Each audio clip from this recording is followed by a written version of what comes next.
নিয়ে আছে। দেখুন, আজকে আপনাদেরকে কিছু জিনিস সামনে আনা দরকার। এক, বহরমপুর মিউনিসিপ্যালিটি যেদিন থেকে তৃণমূল কংগ্রেস পেয়েছে, 2022 সালের 23শে মার্চ, প্রায় 3 বছর হলো। বহরমপুর মিউনিসিপ্যালিটি নানাবিধ সার্ভিসের সঙ্গে জড়িয়ে, মূলত সেই সার্ভিসগুলো তিনবেলা বহরমপুরে কনজারভেন্সি পরিষেবা। এখানে 44,000 হোল্ডিং আছে। আমরা যখন বোর্ড হ্যান্ডওভার নিই, 10,000 মাত্র হোল্ডিং এ ওয়াটার কানেকশন ছিল। আজকে সেটা 25,000 ওয়াটার কানেকশনে দাঁড়িয়েছে। 3 বছরে 15,000 কানেকশন দিয়েছি ফ্রি অফ কস্টে। জল কর উঠিয়ে দিয়েছি মাননীয় মুখ্যমন্ত্রী মমতা বন্দ্যোপাধ্যায়ের নির্দেশে। এবং ব্যারাক স্কোয়ার সৌন্দর্যন থেকে আরম্ভ করে বহরমপুরে এসটিপি নির্মাণ, মানে সোয়ারেজ ট্রিটমেন্ট প্ল্যান্ট, এবং একাধিক জায়গায় যে ড্রেনের সমস্যা ছিল সেগুলোকে আপনার আস্তে আস্তে ড্রেনের কনস্ট্রাকশন করে সরকারি সাহায্যে 16 কোটি টাকা ব্যয়ে ড্রেন করে নানাবিধ উন্নয়ন শহরে মমতা বন্দ্যোপাধ্যায়ের নির্দেশে, মাননীয় মুখ্যমন্ত্রীর নির্দেশে চলছে। কিন্তু এমতো অবস্থায় যেদিন থেকে ভোট পেয়েছি সেই দিন থেকে এখানকার প্রাক্তন সাংসদ অধীর বাবু তার ব্যক্তিগত গ্রাস থেকে, ব্যক্তিগত গাত্রদাহ থেকে, যেহেতু তিনি এই মিউনিসিপ্যালিটিটা 1998 সাল থেকে 2018 সাল পর্যন্ত তার একটা মিউনিসিপ্যালিটিটাকে নিজের মতো করে রাজনৈতিকভাবে, অর্থনৈতিকভাবে, ব্যক্তিগতভাবে যেভাবে ইউজ করেছেন, সেই যে মোহ নেশা তিনি ত্যাগ করতে পারেননি আজ পর্যন্ত। এর ফলে যেটা হয়েছে, একাধিকবার পিএসসি কমিটির যখন চেয়ারম্যান ছিলেন, ভারতবর্ষের 8,000 শহর আছে।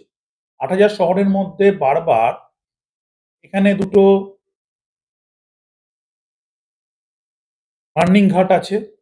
সেটা ওনার আমলেই তৈরি, 1995 সালে তৈরি।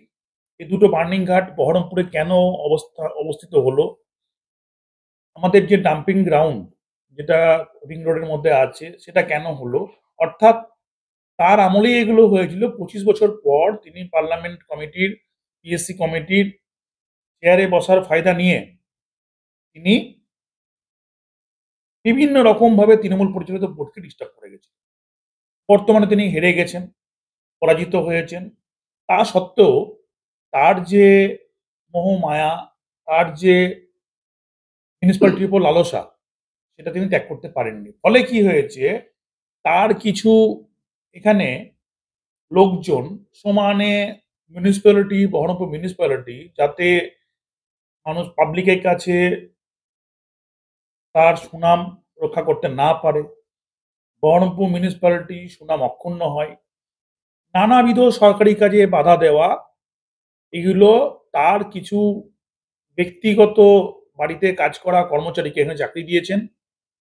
ঘটনাক্রমে তারা স্থায়ী কর্মচারী হয়ে আছে বা অস্থায়ী হয়ে আছে।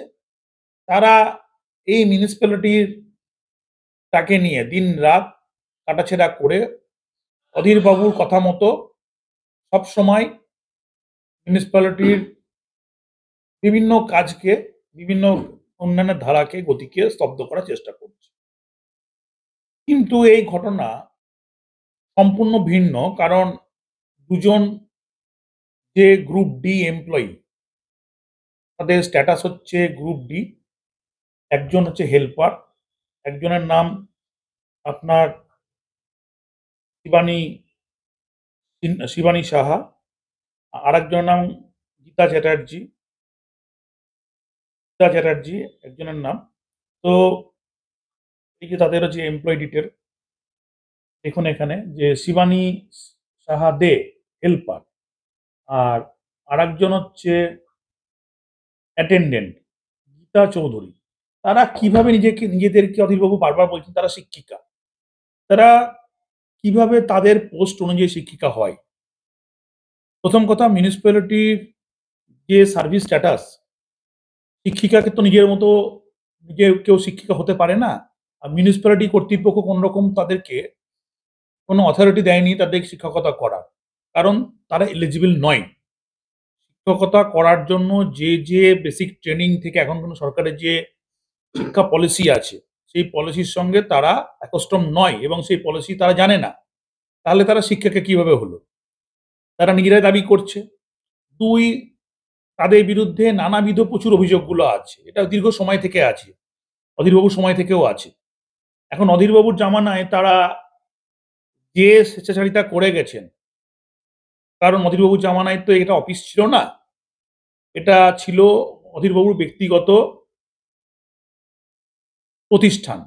সেখানে চোর, জোচ্চোর থেকে আরম্ভ করে সেখানে তার ক্লাবের বিভিন্ন রকম যারা অধীরবাবুকে আমোদ প্রমোদ করাতো, তাদেরকে এখানে চাকরি দিয়ে গেছেন।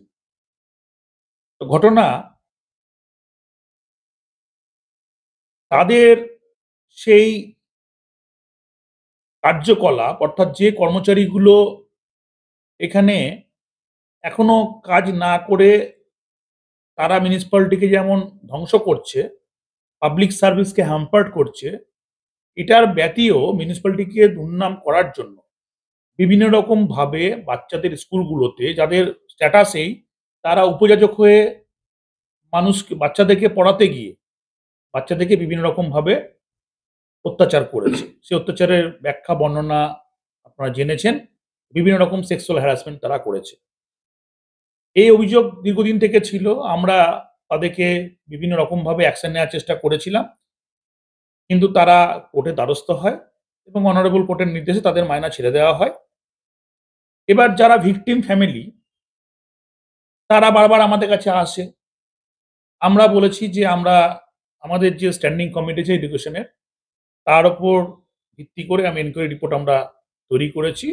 যেহেতু বিষয়টা সাব জুডিস হয়ে আছে, সেই জন্য আমরা এটাকে থ্রু লিগ্যাল কোর্স আমরা এটাকে অ্যাকশন নেব। এই মতো অবস্থায় যারা ভিকটিম ফ্যামিলি, তারা ওদের দ্বারা যারা ভিকটিম হয়েছিল, তারা থানায় কমপ্লেন করে। এটা ইনভেস্টিগেশন চলছে। তারা হাইকোর্টে পিলও করে।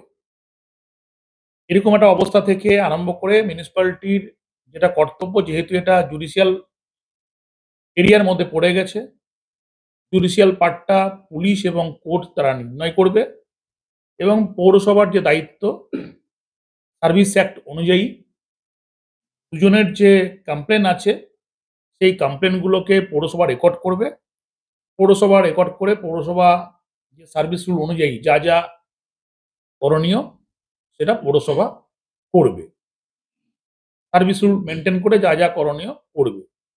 কারণ পৌরসভা আগে যখন তাদেরকে সতর্ক করেছিল, তারা সে কথায় কর্ণপাত না করে পৌরসভার যে অ্যাকশনগুলো সেগুলো সঠিক নয় বলে কোর্টে গেছিল এবং যথারীতি কোর্ট লাস্ট যে অর্ডারটা দিয়েছে ডিভিশন বেঞ্চে, তাতে মিউনিসিপ্যালিটি অথরিটির সম্পূর্ণ এখতিয়ার আছে যে through service course, through service rule, যদি কোনো এমপ্লয়ির এগেনস্টে কমপ্লেন থাকে সেটাকে টেক আপ করা এবং যদি অন্যায় গুরুতর হয় তাকে শাস্তি প্রদান করা।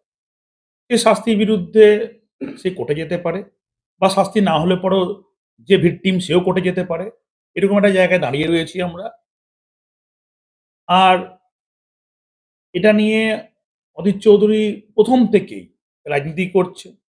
তার বলছে যে ব্যক্তিগত ইনটেনশন, ব্যক্তিগত বুথে বসেছে, ব্যক্তিগতভাবে আপনার বিভিন্ন জায়গায় বসেছে।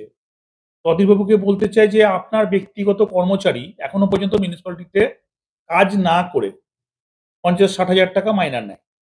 আপনার পার্টির ফুলমণি মান্ডি, সেও একই স্ট্যাটাসে আছে। সেও বেহাল তবিয়তে তৃণমূল সরকারকে গালমন্দ করে আপনার পার্টি অফিস আপনার পাহারা দেয়। তার কোনো ওখানে ডিউটি নেই। আপনার পার্টির মহিলা নেত্রী মৌসুমী বেগম, তিনিও সেখানে চাকরি করেন। আপনার পার্টির লিডার, আমি নাম করে করে বলছি লিডার যেগুলো আছে, আপনার পার্টির তুহিন দাস, তার ছেলে এখানে মিউনিসিপ্যালিটিতে আপনার কাজ করেন। কিন্তু তাদের বিরুদ্ধে এরকম কোনো সিরিয়াস অ্যালিগেশন আসেনি। সেই জন্য এখানে রাজনৈতিক বিচারিতা বা রাজনৈতিকভাবে প্রতিহিংসার জায়গাটা কোথায় উঠে আসছে? তাহলে রাজনৈতিকভাবে যদি প্রতিহিংসার জায়গায় উঠে আসতো, তাহলে আপনার দলের যারা লিডার, প্রথম সারির লিডার, তারা তো কিছুদিন আগেও মহিলা সম্মেলন করলো বা মহিলা একটা ডেপুটেশন কি একটা করলো ওখানে। তো সেখানেও তো আমরা জানি কারা রাজনীতি আপনার সঙ্গে করে, কারা রাজনীতি করে না। আপনার একাধিক মিউনিসিপ্যালিটিতে যারা চাকরি করে, একাধিক মানুষ যারা আপনার পার্টি অফিস পাহারা দেয়, আপনি যা বলেন সেটাও এক প্রকার একটা একটা সরকারি চাকরি করে সেখানে সরকারি কাজ না করে কংগ্রেস পার্টি অফিস পাহারা দেয়। কংগ্রেস পার্টি অফিস বাদ দিলাম, অধীরবাবুর ব্যক্তিগত প্রয়োজনে ব্যবহৃত হয়। কিন্তু যেহেতু তাদের বিরুদ্ধে কোনো পাবলিক কমপ্লেন নেই, আমরা কর্মচারীদের উপর কখনোই কখনোই আমরা প্রতিহিংসা পরায়ণ নই, কখনোই আমরা কোনো কর্মচারী ক্ষতি চাই না। কিন্তু কোনো কর্মচারী যদি অধীর চৌধুরী ব্যক্তিগত ক্ষমতা প্রভাব দেখিয়ে যদি মানুষের সঙ্গে অন্যায় করে, যদি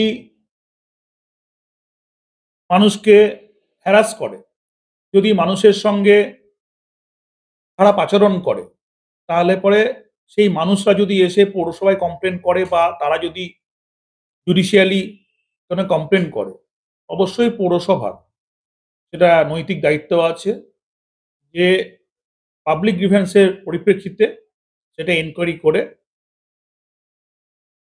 দোষ ত্রুটি নির্ণয় করে তাকে শাস্তি দেওয়া। পৌরসভার এই দায়িত্ব। পৌরসভা নাগরিক স্বার্থে তার রাজধর্ম পালন করবে। এখানে বায়াসনেসের কোনো ব্যাপার নেই। এখানে অধীরবাবুর যারা ওই যারা নেতা নেত্রীরা আছেন তাদেরকে তিনি ব্যাপারটাকে পলিটিক্যালাইজ করে দিচ্ছেন। তাদেরকে কখনোই ডাকা হয়নি যে তৃণমূল কংগ্রেস করার জন্য। কারণ তৃণমূল কংগ্রেস অত দুর্বল নয় যে অধীরবাবুর কাছে যারা থাকে তাদের একটা সিট নেই, শূন্য সিট, যে অধীরবাবু নিজে হেরে গেছে তাদের লোককে নিয়ে তৃণমূলকে চালাতে হবে বহরমপুরে। অধীরবাবু তৃণমূল কংগ্রেসের এই দুরবস্থা নেই। তৃণমূল কংগ্রেস 212টা সিট গতবার পেয়েছিল, এখন 228টা সিট। মুর্শিদাবাদে 3টি এমপি তৃণমূল কংগ্রেসের, জেলা পরিষদ তৃণমূল কংগ্রেসের, বেশিরভাগ পঞ্চায়েত তৃণমূল কংগ্রেসের এবং সব পৌরসভা তৃণমূল কংগ্রেসের।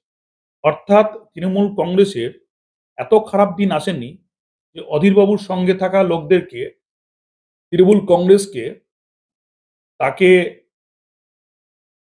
জব্দ করে তাকে পানিশমেন্ট দিয়ে তৃণমূল কংগ্রেসের হাত শক্ত করতে হবে, এই বাজারটা আসেনি। বরঞ্চ অধীরবাবুর যে বক্তব্য তাতে যদি তৃণমূল কংগ্রেসের কোনো লোক দরকার হয়, তার পার্টি যেহেতু চালাতে পারছে না, তার পার্টিতে লোকজন নেই, তার পার্টিতে যেহেতু কোনো রকম ভাবে তিনি যেহেতু পরাজিত, এখন তার এখন লোক লস্করের দরকার। তিনি যদি মনে করেন যে তৃণমূল পার্টি এখানে এতটা সারপ্লাস হয়ে আছে গোটা মুর্শিদাবাদে, আর যদি দরকার হয় তিনি মমতা বন্দ্যোপাধ্যায়কে অ্যাপ্লিকেশন করলে পরে মমতা ব্যানার্জি যদি মনে করেন সেটা করেন, কিছু তৃণমূলের লোক তাকে দিতে পারে যে কংগ্রেস পার্টির তার হয়ে জিন্দাবাদ জিন্দাবাদ করার জন্য। তৃণমূল পার্টির প্রয়োজন নেই। বারবার করে তৃণমূল পার্টি এই করেছে সেই করেছে, তৃণমূল পার্টি অরাজকতা করেছে, তৃণমূল পার্টি এই করেছে। তৃণমূল পার্টি অরাজকতা করার ফলে গোটা বাংলার মানুষের রায় 15 বছর থেকে, প্রায় 15 বছর থেকে 14 বছর হয়ে গেল তিনি মমতা বন্দ্যোপাধ্যায়ের পক্ষে আছে। লাস্ট হচ্ছে 2024 ইলেকশনে মুর্শিদাবাদে তিনটে সিট সহ 28টি সিট আছে এবং তৃণমূল কংগ্রেসের পক্ষে জনমত আছে বলেই আজকে তৃণমূল কংগ্রেস আজকে ভারতবর্ষের সব থেকে শক্তিশালী দল এবং দ্বিতীয় বৃহত্তম দল হিসাবে আজকে নিজের প্রতিষ্ঠা পেয়েছে। অর্থাৎ তৃণমূল কংগ্রেসকে চলতে গেলে পরে পরাজিত অধীরবাবুর, শূন্য অধীরবাবুর জ্ঞানের প্রয়োজন নেই, শূন্য অধীরবাবুর লোকেরও প্রয়োজন নেই। অধীরবাবু তিনি তার রাজনৈতিক কি কর্মসূচি, কথাবার্তা বা তার যদি যেসব পার্টি অফিস সামলাতে গেলে, তার টাউন ক্লাবের বিভিন্ন রকম তার এনজিও টেনজিও এগুলো চালাতে গেলে পরে, তার বিভিন্ন ব্যবসাপাতি চালাতে গেলে পরে তার কিছু লোকবল দরকার। সেই লোকবল তিনি তার মতো করে রাখুক, তার জন্য তৃণমূল কংগ্রেস তাকে বিব্রত করবে না। তৃণমূল কংগ্রেস মানুষের স্বার্থে যেটা করা দরকার সেটা করবে। কারণ আমি এই নামগুলো করে বললাম, কারণ তৃণমূল কংগ্রেসের আপনার দলের কোনো লোকের প্রয়োজন নেই। তৃণমূল কংগ্রেস এতটা শক্তিশালী জায়গায় দাঁড়িয়ে আছে। আপনার দলে অনেক লোক তো আমাকে ফোন করে জয়েনিং করার জন্য। আপনার দলে অনেক লোক আমার কাছে বিভিন্ন রকম ভাবে ফোন করে যে আমাদের মানে সঙ্গে আসতে চাই। তা আমরা তো বলেইছি যে তৃণমূল কংগ্রেস এরকম ভাবে আপনার দলের লোকদেরকে না যাচাই করে নেবে না। হ্যাঁ, নিশ্চয়ই অ্যাপ্লিকেশন করতে পারে। সেটা যদি পার্টি সর্বোচ্চ নেতৃত্ব যদি সিগন্যাল পারমিশন দেয়, তাহলে পরে সেগুলো পার্টির অথরিটি আছে, সেগুলোকে কিভাবে মানে আপনার তাদেরকে অ্যালাউ করবে না অ্যালাউ করবে না, তার জন্য অধীরবাবুর কোনো মানে পরামর্শ তৃণমূল কংগ্রেসের প্রয়োজন নেই।